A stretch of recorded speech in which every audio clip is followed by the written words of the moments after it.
પાલીતાણામાં જે પરમાર પરિવાર છે એ આશરે 20 વર્ષથી ભાવનગર રહેવા વહી ગયો છે અને મૃતક પોતે પણ એક નાથાણી પરિવારમાં પાલીતાણા ખાતે લગ્ન તેમના થયેલા હતા। જ્યારે પૂજ્ય મોરારી બાપુની સપ્તાહ હોય અને ધાર્મિક કાર્યમાં સપ્તાહમાં ભાગ લેવા ગયા હતા ત્યારે એમની ઉપર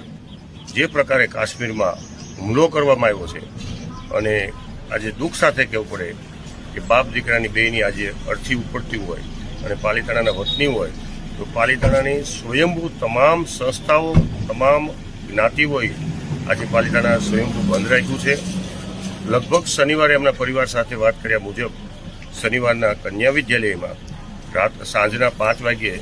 એમને શ્રદ્ધાંજલિ આપવાનો કાર્યક્રમનું પણ અમે તમામ સંસ્થાઓએ આયોજન કર્યું છે।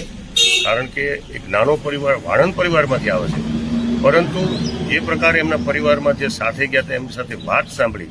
તો બે રહેમીથી અને કે તમે કઈ જ્ઞાતિના છો એવું નહીં, હિન્દુ છો તો ગોળીમાં, આ પ્રકારે જે કૃત્ય કર્યું છે એને